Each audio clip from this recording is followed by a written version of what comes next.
Hey guys, it's Kathleen at Book Rush, and I did a video with another one of my fun kind of think outside of the box ideas. This is a holiday graphic where you are putting your books lined up like stockings on the mantle. This does not have to be for holiday themed books. It can be any genre, but it's a fun holiday themed graphic. So we'll jump in and I'll show you how to make it. Here in the custom creator, we're starting off with here's the finished product. So I'll break it down and show you what we have and then we'll create it together. So I'm using the eye icon in the lower right corner. It's like an eyeball and that lets you see what's in here. So we have this background, which is a mantle. And then we have each of the books right here, which I put in and rotated with that circular arrow right there. And then we have text at the bottom, two text boxes, and then because it was just kind of blank up here, I also added a shape and did color picking there. So let's create from scratch. We are starting off with a square size, and then in the background step on the left, I searched for fireplace.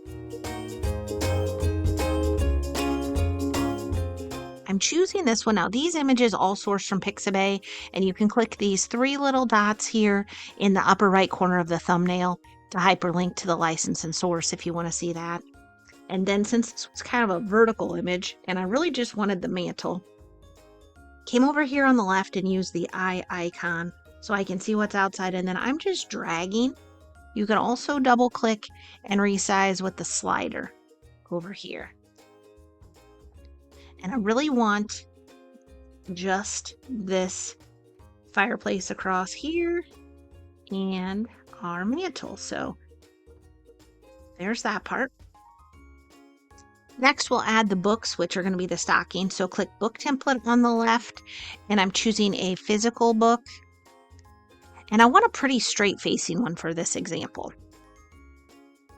Now, once you have this in the workspace, you can click and move it around. You can use this circular arrow here to rotate. And you can also resize. Now, when I'm resizing, you can double click and resize with the slider over here on the left. You can also hold your shift key and resize, dragging the corner and keeping it in proportion. And then we had 4 of these. So I'm using the plus button in the lower left corner of that book to add the next ones. It's going to duplicate.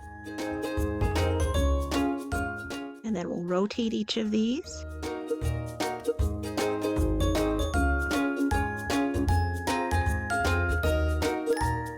And then swap the covers. So you're going to use the lightning bolt in each one to swap.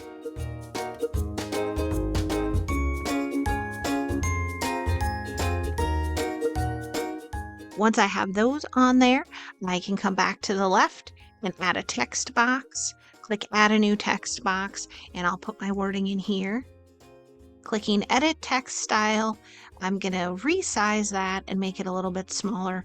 I also wanted it to go across the whole thing, so I'm dragging my text box so it fits the whole image. Center right here. And I'm choosing a different font that gives off a little bit more of a thriller vibe. I wanted to do this with books that were not Christmassy, so you could kind of see that it does not have to be just a Christmas thing. And make that a little smaller. The other thing, because this author has all capital letters on her book covers, I'm going to make my caption all capital letters. And you can do that clicking over here on the left underneath, add a new text box on these 2 capital T's. So that will make it all capital. You can bring that down here. And then in the text editing, the top is the text, and then below that, the next section is the text background. And so normally there's not a color, but you can add a color. So we could come in here, do a color picker, and adjust the transparency. And then now we have that right there. So that gives you that whole look. Now I had an extra text box. We'll come over here to text, add a new text box, and type in the author's website. And then we don't always use this, but we can center it. And then we could use the letter spacing if you wanted to stretch it out. And then the centering tools over here on the lower right One click for grid lines, one click for centering, and that lets you center it right like that. That letter spacing will let you stretch it out if you want to do that. And then I thought this top was just a little extra blank, so I came over here on the left, did elements, chose a shape, and I made that really big, but put it up here at the top, and we can color pick that so it matches here, and you are set. So we have this exact copycat image, a mantle in the back. We've got text at the bottom, the author's website, and then one other nifty thing when you're on the background, if you want to go over here to the filters, you could choose black and white, and then the book covers really pop. So that's filters and black and white, or you can remove that. So give it a try if you create one. We would love to see.